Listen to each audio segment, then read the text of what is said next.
പുറത്ത് പ്രദർശിപ്പിക്കാനല്ലേ മത്സരിക്കുന്നത്. ഏറ്റവും കൃത്യമായി എങ്ങനെ തന്റെ ശരീരത്തിന്റെ സൗന്ദര്യം മാലോകർക്ക് മുമ്പിൽ വെളിപ്പെടുത്താമെന്ന മത്സരങ്ങളല്ലേ നടക്കുന്നത്. സോഷ്യൽ മീഡിയകളിലൂടെ വ്ളോഗർമാരായിക്കൊണ്ടും അതുപോലെ തന്നെ പല രൂപത്തിലുള്ള പ്രവൃത്തികളും പാചക കലകളും വീട്ടിലെ വിശേഷങ്ങളുമൊക്കെ ഇതാ മാലോകർക്ക് കാണിക്കാനുള്ള വ്ളോഗർമാർ എന്ന പേരിൽ ഇറങ്ങുന്ന ഈ താത്തമാര്, അതേപോലെയുള്ള ആളുകള്, അവർ ഈ സമൂഹത്തിന് നൽകുന്ന മെസ്സേജുകൾ എന്താണ്? നമ്മുടെ പെൺകുട്ടികൾ അവര് പുറത്തേക്ക് ഇറങ്ങുമ്പോൾ നമ്മൾ അവരുടെ വേഷം ശ്രദ്ധിച്ചിട്ടുണ്ടോ? ആൺകുട്ടികളുടെ പാന്റ് താഴേക്ക് ഇറങ്ങുമ്പോ പെൺമക്കളുടെ പാന്റുകൾ ഇങ്ങനെ മുകളിലേക്ക് അങ്ങനെ കയറിപ്പോകുന്നു. ഒരു ടീഷർട്ട് അവർ ധരിക്കുകയാണ്, അവർ പേര് പറയും മുസ്ലിമാണ്, അതുകൊണ്ട് പ്രത്യേകമായ മോഡലിൽ ഒരു മഫ്ത ധരിക്കുകയാണ്. ആ മഫ്ത അവരുടെ മാറിലേക്ക് താഴ്ത്തിയിടുന്നില്ല, രണ്ട് സൈഡിലേക്ക് അവർ അത് മാറ്റിവെച്ചിരിക്കുന്നു.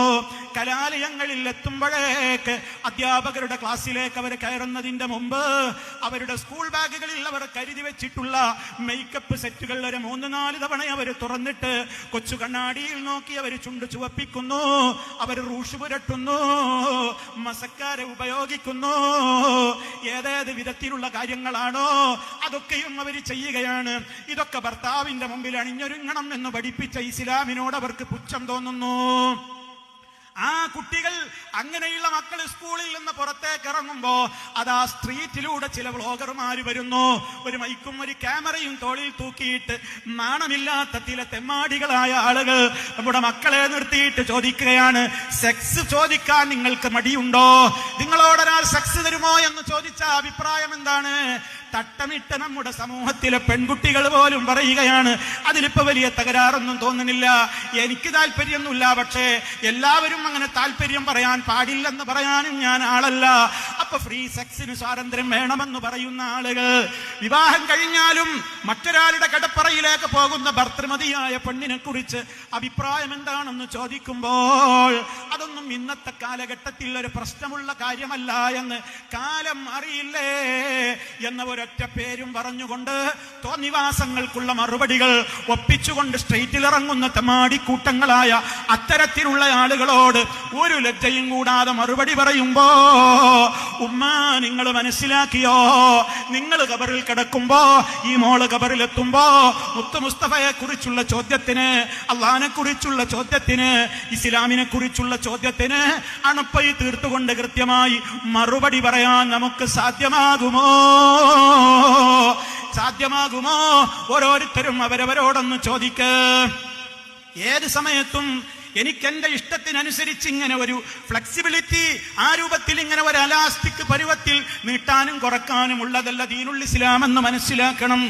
ഏതൊരു കാര്യത്തിന്റെയും ശരിതെറ്റുകൾക്ക് മാനദണ്ഡമാക്കേണ്ടത് നാട്ടുനടപ്പ് നോക്കിയിട്ടല്ല, കുടുംബത്തിലെ അംഗങ്ങളുടെ അഭിപ്രായം ചോദിച്ചിട്ടുമല്ല, മറിച്ച് നമ്മുടെ നാട്ടിൽ ഉദാഹരണമായി ഒരു വിവാഹം തീരുമാനിക്കുമ്പോൾ ആ തീരുമാനിക്കുന്നതിന്റെ പ്രത്യേകമായ ആലോചനകൾ തുടങ്ങുമ്പോൾ തന്നെ ഒന്നാമതായി ആലോചിക്കേണ്ടത് ദീനുള്ളവരെ ആയിരിക്കണം എനിക്ക് ചെക്കനായും പെണ്ണായും കിട്ടേണ്ടത്. അവിടെ മുതൽക്ക് തന്നെ നമ്മുടെ തീരുമാനങ്ങളിൽ കൃത്യത വേണം, വ്യക്തത വേണം. അങ്ങനെ കല്യാണത്തിന് തീരുമാനമായി പെണ്ണ് കാണാൻ വേണ്ടി പോകുന്ന പോക്കിലും വേണം ചില തീരുമാനങ്ങൾ.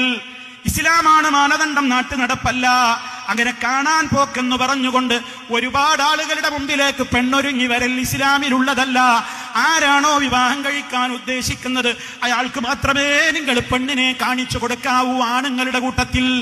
അതേ അവസരത്തിൽ നിങ്ങൾ പെണ്ണുങ്ങളായിട്ട് പോകുന്നവരാരൊക്കെയുണ്ടോ കുടുംബങ്ങൾ കണ്ടോളൂ, അവളുടെ നടപ്പ് ശ്രദ്ധിച്ചോളൂ.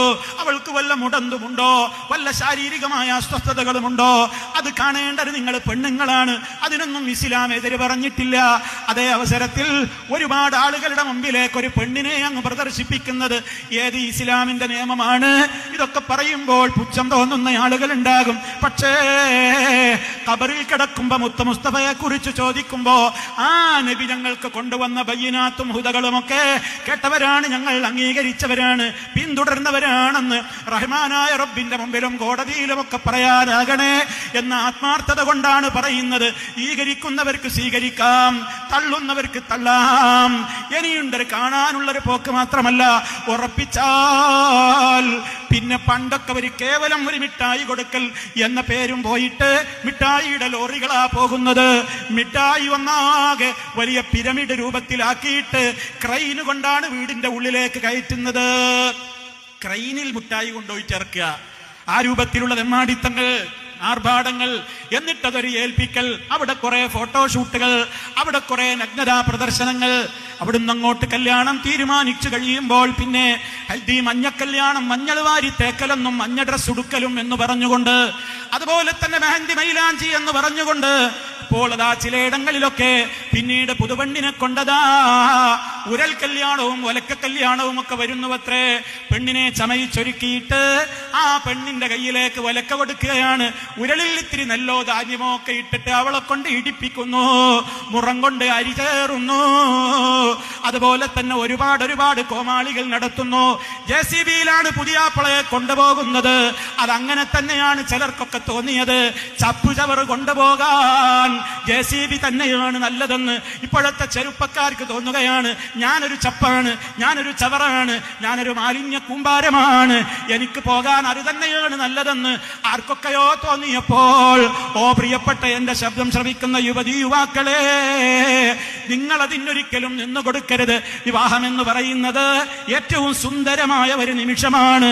റഹ്മാനായ റബ്ബ് മീസാഖുൻ ഖലീൽ എന്ന് പറയുന്ന ബലിഷ്ഠമായ കരാറാണത്.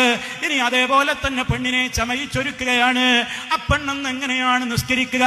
25,000-ന്റെയും 50,000-ന്റെയും ലക്ഷങ്ങളുടെയും ഒക്കെ പുട്ടിയിട്ട് പെയിന്റടിച്ച് വലിയ രൂപത്തിലുള്ള ഒരു പ്രദർശന വസ്തുവായിട്ട് മുഖത്തൊക്കെ വാരിത്തേച്ച് നിൽക്കുന്ന പെൺകുട്ടി എങ്ങനെ ളുഹ്ർ നിസ്കരിക്കാനാ? അവളെങ്ങനെ അസ്ർ നിസ്കരിക്കാനാ? വിയർത്തൊലിച്ച് നിൽക്കുകയാണ്. ക്യാമറയുടെ ഇതിനേക്കാൾ ശക്തമായ ലൈറ്റുകളാണ് അവളുടെ മുഖത്തേക്ക് തിളക്കം കൂട്ടുവാൻ വേണ്ടി നിൽക്കുന്നത്. ജ്വല്ലറികളിൽ നിന്ന് ലോൺ എടുത്തിരിക്കുകയാണ്. പലപ്പോഴും വലിയ കടബാധ്യതകളാണ് വരുത്തി വെക്കുന്നത്. ഒരുപാട് രൂപത്തിലുള്ള പണങ്ങളാണ് വിലപേശാൻ ഉപയോഗപ്പെടുത്തുന്നത്. അതിനുവേണ്ടി മനുഷ്യൻ പലിശക്ക് പണമെടുക്കാനും വിരോധമില്ല. സ്വർണ്ണക്കുറികളിൽ ബാങ്കുകളിൽ പോയി ചേരുകയാണ്. പെൺകുട്ടിയുടെ കല്യാണം തീരുമാനിക്കുന്നതിന്റെ 1 കൊല്ലം മുമ്പ് തന്നെ ബാങ്കിൽ പോയിട്ട് അതാ നിശ്ചിതമായ ലക്ഷങ്ങൾ കൊടുക്കുകയാണ്. എന്തിന്? ഇന്നത്തെ റേറ്റിന് എന്റെ മോളെ കല്യാണമാകുമ്പോ അന്നത്തെ റേറ്റിന് അല്ല, ഇന്ന് കിട്ടുന്ന റേറ്റിന് നിങ്ങളന്ന് പൊന്നു തരണം എന്ന കരാറോടുകൂടി അത്തരം സ്വർണ്ണക്കുറികളിൽ ചേരുന്ന പലിശ കമ്പനിക്കാരെ, ഉമ്മമാരെ, നിങ്ങൾ ചിന്തിച്ചിട്ടുണ്ടോ? ഹറാമായ ഇടപാടാണ് നിങ്ങളാ നടത്തുന്നത്. അള്ള പൊറുക്കാത്ത മാരകമായ പാതകമാണ് ചെയ്യുന്നത്.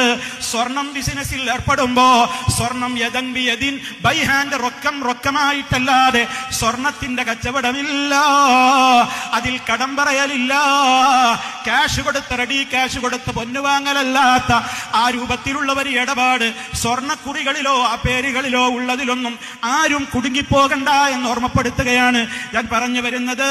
അങ്ങനെയുള്ള ഒട്ടേറെ ഹറാമുകളിലൂടെ ഒരുപാട് സ്വർണ്ണമത കഴുത്തിലും കാതിലുമൊക്കെയായി തിളങ്ങി നിന്ന് ലൈറ്റുകൾക്ക് മുമ്പിൽ ഈ പെൺകുട്ടി നിന്ന് കൊടുത്ത്, പെണ്ണ് മാത്രമല്ല ഇപ്പൊ പെണ്ണിന്റെ ഉമ്മാനെയും കണ്ടാ തിരിയാതെയായി.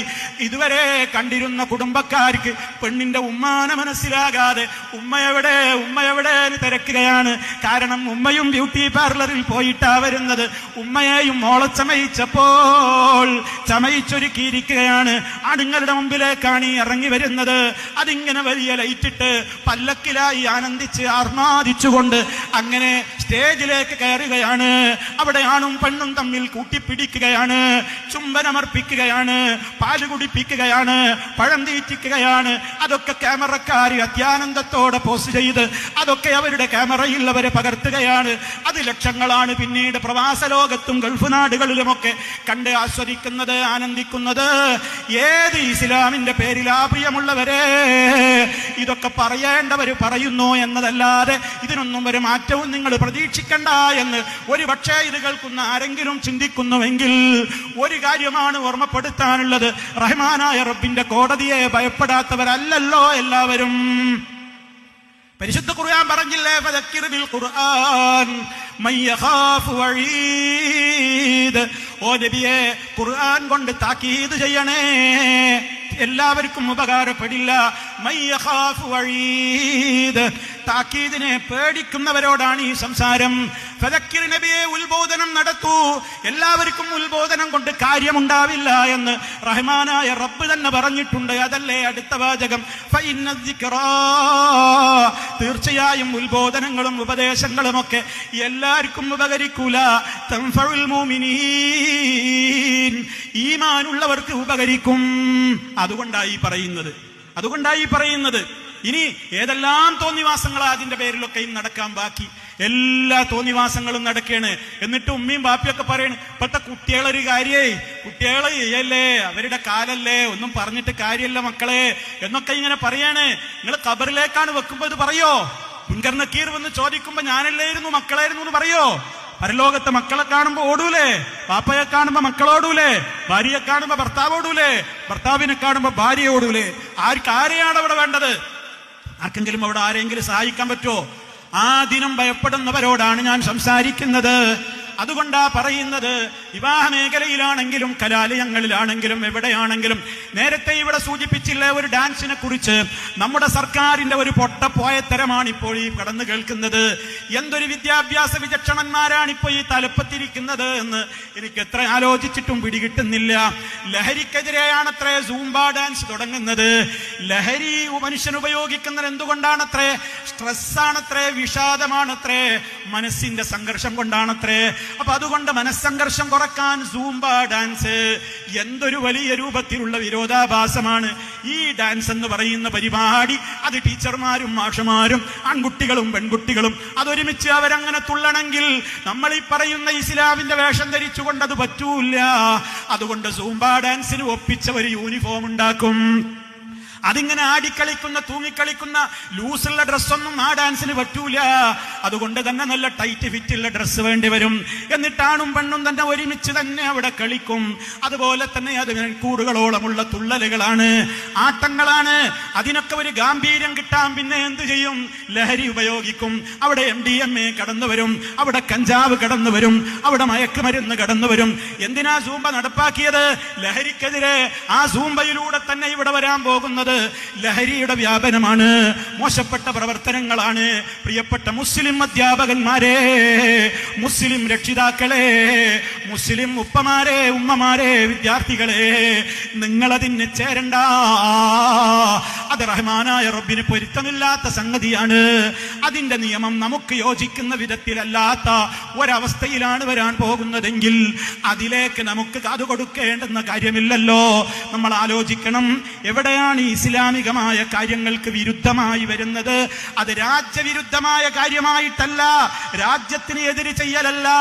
ഈ രാജ്യത്തുള്ള ജീവിതം കഴിഞ്ഞാലും പോയി കിടക്കേണ്ടുന്ന ഖബറിൽ സുഖം കിട്ടാനുള്ള കാര്യമാണ് പറയുന്നത്. അതുകൊണ്ട് ഒരു രാജ്യത്ത് ഏത് മന്ത്രിക്കും ഏത് വിദ്യാഭ്യാസ വകുപ്പിനും ഏത് നിയമങ്ങളും നടപ്പിലാക്കാൻ സ്വാതന്ത്ര്യമുണ്ട്. അത് അംഗീകരിക്കുവാൻ സ്വാതന്ത്ര്യമുള്ളവർ അത് അംഗീകരിച്ചോട്ടെ, അവരത് നടപ്പിൽ വരുത്തിക്കോട്ടെ. അതിനെതിരെ അക്രമങ്ങളുടെ മാർഗം സ്വീകരിക്കാനൊന്നും ഇവിടെ ആർക്കും അവകാശമില്ല. രാജ്യത്തെ ആർക്കും എന്തിനും അവകാശമുണ്ട്. പക്ഷേ ഒരു മുസ്ലിമായ മനുഷ്യന് അവൻ ചൊല്ലുന്ന ഷഹാദത്ത് കലിമയുടെ ആശയാദർശങ്ങളോട് പൊരുത്തപ്പെടാത്തതിനോട് വിട പറയാൻ അവൻ തെല്ലും മടി കാണിക്കേണ്ടതില്ല. അതിന് പൗരസ്വാതന്ത്ര്യമുള്ള, പൗരാവകാശമുള്ള ഒരു ഭരണഘടനയുള്ള ലോകത്താണ് നമ്മൾ ജീവിക്കുന്നത്. അൽഹംദുലില്ലാഹ്. നമ്മൾ ആലോചിക്കണം, ഇങ്ങനെ ജീവിതത്തിന്റെ ഏതേത് മേഖലകളിലുണ്ടോ, എവിടെയെല്ലാം പ്രശ്നങ്ങൾ വരുന്നുണ്ടോ, അവിടെയൊക്കെ നമ്മളായിട്ട് ജീവിക്കുവാൻ നമുക്ക് സാധിക്കണം.